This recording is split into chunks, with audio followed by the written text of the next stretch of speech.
Good morning and welcome to Chess League. Today we are going to have a look at the game which was played in 1872 in Vienna. This game was played between Karl Hump, who was a senior government official in Vienna, and Philipp Meitner, who was an Austrian lawyer. Like many other 19th century games, this game shows us how important it is to develop pieces, to sacrifice pieces in order to achieve advantage in development. But unlike many other games, this game actually ended up in a draw. This game is sometimes called Immortal Draw because the number of pieces sacrificed here is completely beyond imagination. Let's have a look at this game. White played e4, black played e5, knight to c3. This opening is called Vienna game. Bishop went to c5, and in this position white decided to play knight to a4. That's of course not the best option here. The best move here would have been to play knight to f3, developing the knight and trying to play d4 the next move. But okay, knight to a4 happened in the game, and here black decided to sacrifice the bishop. Bishop takes f2, king takes f2, queen to h4, check. White played king to e3, that's a forced move. If white played g3, then simply queen takes e4, attacking knight on a4 and rook on h1 would be winning for black. King e3, black played queen f4 check, white has to go king d3, now d5, opening up the bishop, king went to c3, queen takes e4, threatening queen takes a4. And here white played king b3. The better option for white here would have been to play d4, and if for example e takes d4, queen takes d4, offering trade of the queens, queen e1 check, bishop goes to d2, then queen takes a1, and here white can play knight to f3, threatening queen takes g7 and bishop b5 check, winning the queen on a1. In this position white would have gained significant advantage. Instead of that, white decided to play king b3, black played knight to a6, threatening queen b4 checkmate, and white decided to play a3, defending from a checkmate. Definitely in this position, the better move for white would have been still d4.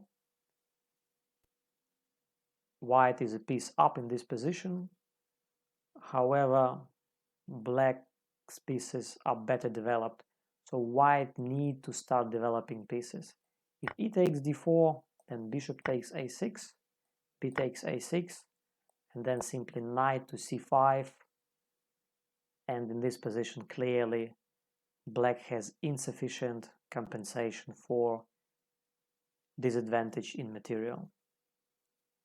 So instead of that, white played a3, and then completely out of the blue for white, black played queen takes a4, sacrificing the queen.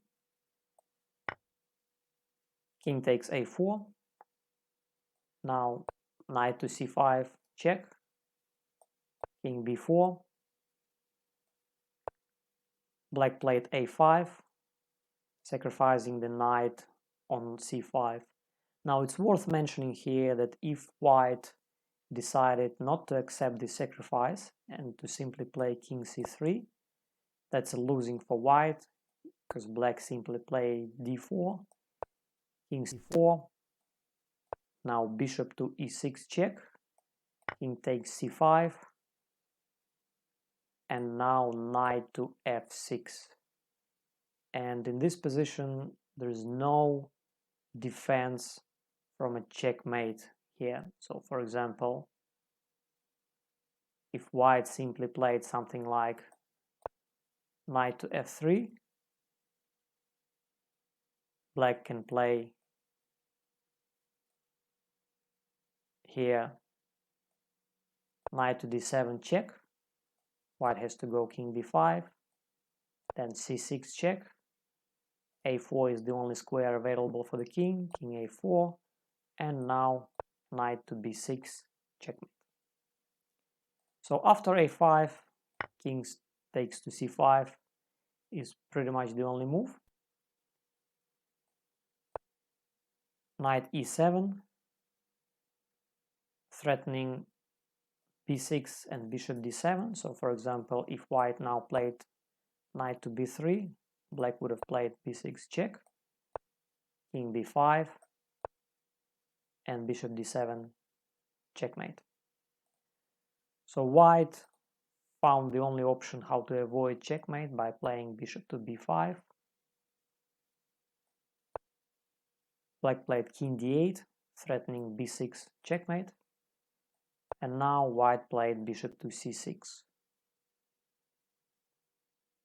making b5 square free for the king. Black played b6 check. White's king went to b5. Then knight c6. And here white took the knight on c6.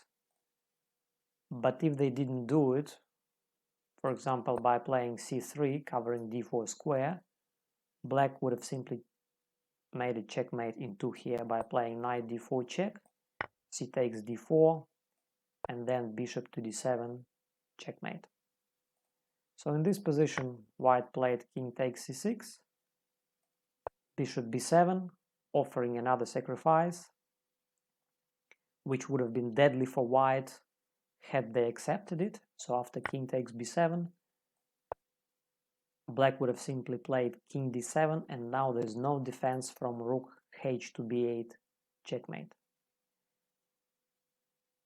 Therefore in this position white played king to b5,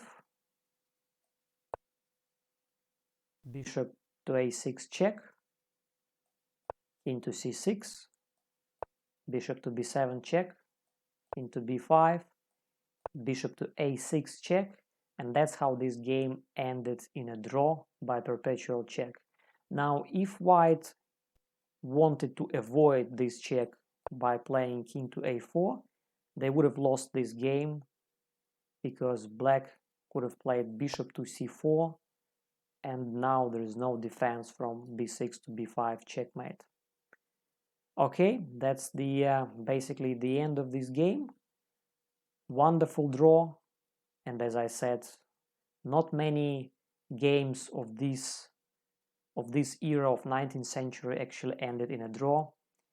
If you want to check out another immortal game which was played between Anderson and Kiziritsky, there's a link down below in the description. Please check it out. Thank you very much for watching this video, and I will see you next time.